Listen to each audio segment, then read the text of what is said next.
дар мавҷ барномаи иттилоотии хабар.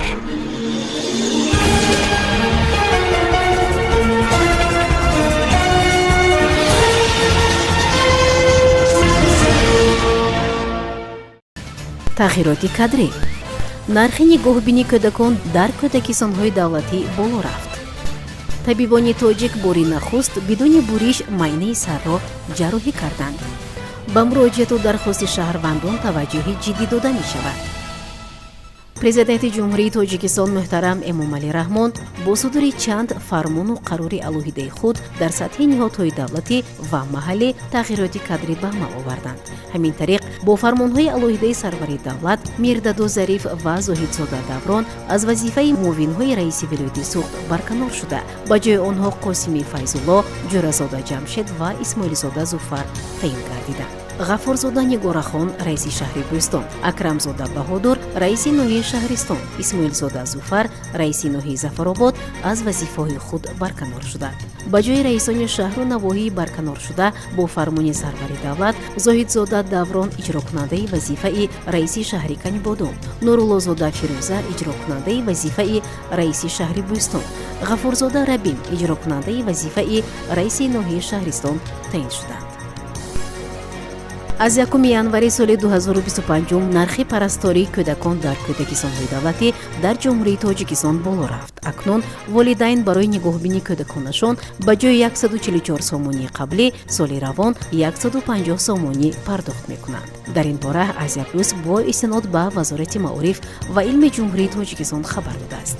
ба гуфтаи манбаъ, афзоиши нархи кӯдакисонҳо ба зиёд шудани ҳаҷми нишондиҳанда барои ҳисобҳо вобаста аст. аз 1 январи соли ҷорӣ як нишондиҳанда барои ҳисобҳо ба 75 сомонӣ баробар шуд.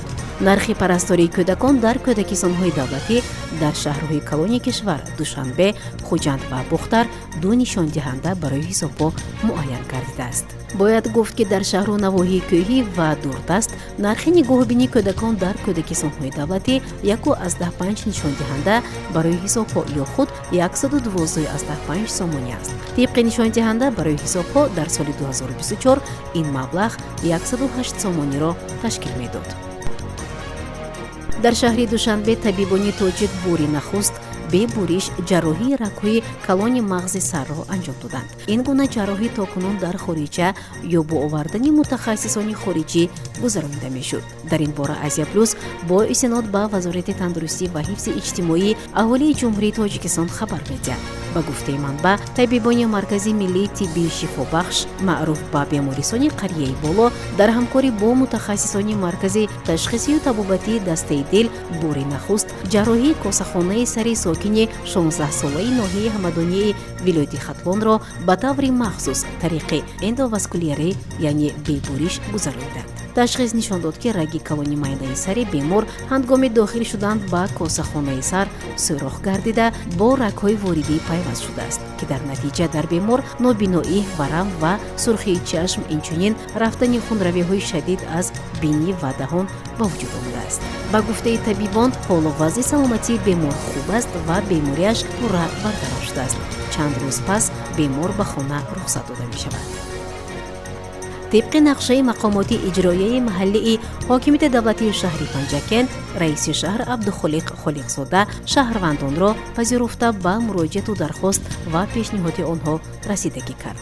ضمن شنیدن مراجعت‌های آنها که اساساً به حل مسائل تأمین با قطعه نزد حولیگی، بحث زمین، بحث‌های اولیوی، رساندن کمک مادی و مولوی و به دیگر سمت‌ها علاقه‌مند بود. راه‌های حل قانونی آنها فهمانیده با مسئولین نهادهای مربوطه برای بررسی آنها دستور داده شد. همچنین تاکید گردید که همه مراجعت‌ها با حساب گرفته زیر نظارت قرار داده شده.